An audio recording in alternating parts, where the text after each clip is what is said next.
Os mistérios. Guerra na Ucrânia. Guerra de atrito. O que é guerra de atrito? Vamos falar sobre um dos modelos de estratégia de que a Ucrânia vem utilizando na artilharia sem apoio aéreo aproximado.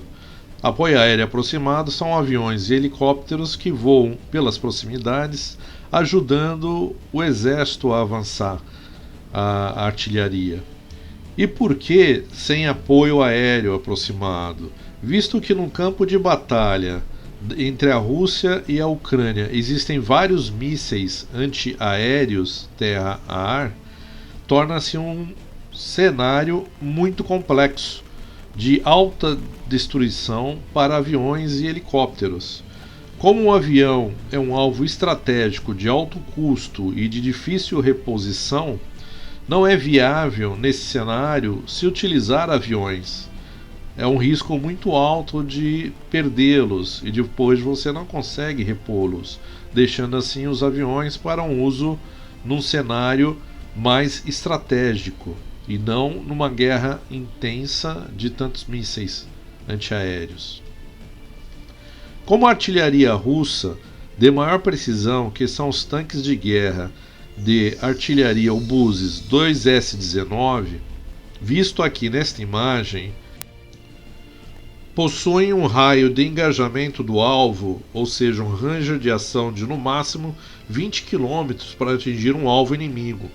Os ucranianos, ao invés de partir com tudo para cima do inimigo, o que infligiria uma perda de equipamento e pessoal de difícil reposição, visto que os recursos deles são limitados, ao contrário da Rússia, que tem excesso de material em estoque, precisam usar os seus meios de forma mais estratégica e otimizada e inteligente possível. Aqui apresentamos para vocês o porquê eles estão ganhando a guerra neste momento e têm grandes chances de ganharem da Rússia, ao menos que a Rússia apele para armas nucleares, que seria o início da Terceira Guerra Mundial. A artilharia ucraniana está usando o canhão obuseiro Caesar francês, como esse da imagem, que atinge alvos com precisão em até 46 km, e o obuseiro americano M777, que atinge alvos a até 40,1 km, como este da imagem, e pode usar munição inteligente, guiada.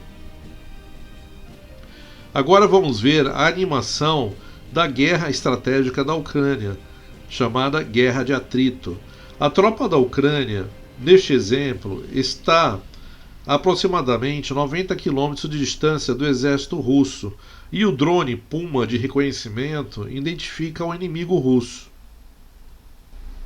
Neste momento, envia alguns drones kamikazes, o Switchblade 600, que pode chegar até 90 km.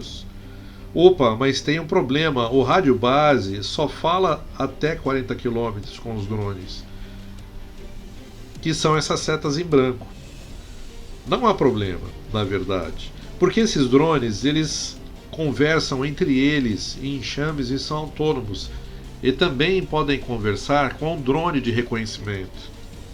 Ou seja, eles ficam independentes da base do operador. Mesmo o drone não tendo acesso ao rádio de base, ele sozinho consegue se encaminhar ao alvo com precisão.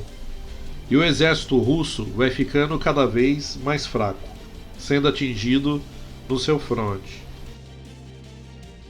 Agora, o exército ucraniano chegando a 60 km dos russos e avançando rapidamente. Acontecerá a mesma coisa, os russos são atacados e não conseguem se defender devido à distância. Agora, neste exemplo, estamos a 40 km e os russos ainda não conseguem se defender nem contra-atacar, diminuindo ainda mais as suas forças. As suas outras armas de alcance mais longo não têm precisão e as tropas ucranianas estão separadas em pequenos grupos, muito difícil de acertá-los. A única alternativa seria usar o tanque obuseiro 2S-19, mas ele só tem alcance efetivo até 20 km. E a 40 km os russos já estão vulneráveis à artilharia tanto do M777 como também pelo Caesar francês. A seguir é o mesmo exemplo, só que além de atacar o fronte, também já se ataca a retaguarda em profundidade de até 90 km dos russos. E os russos ainda sem possibilidade de defesa e contra-ataque, enfraquecendo ainda mais o seu batalhão, devido ao ataque dos drones kamikazes, que atacam sem parar além do fronte, aos alvos preferenciais em profundidade.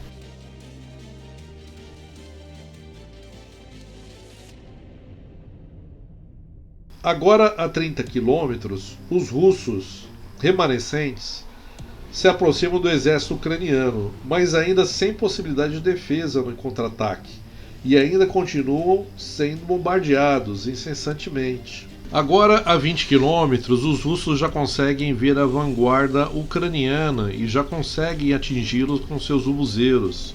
Mas o estrago em seu exército já é tão grande e o desânimo dos soldados já é tão grande que praticamente metade das forças já foram destruídas, que não resta muito o que fazer. E como não resta muito poder de fogo, eles têm poucas escolhas. A escolha seria ficar e morrer, abandonar os veículos e tentar se render o mais rápido possível, ou fugir para longe do fronte o mais rápido possível para as linhas russas. Obrigado por assistirem o vídeo, ajude ao canal, se inscreva no canal e dê o seu joinha. Muito obrigado!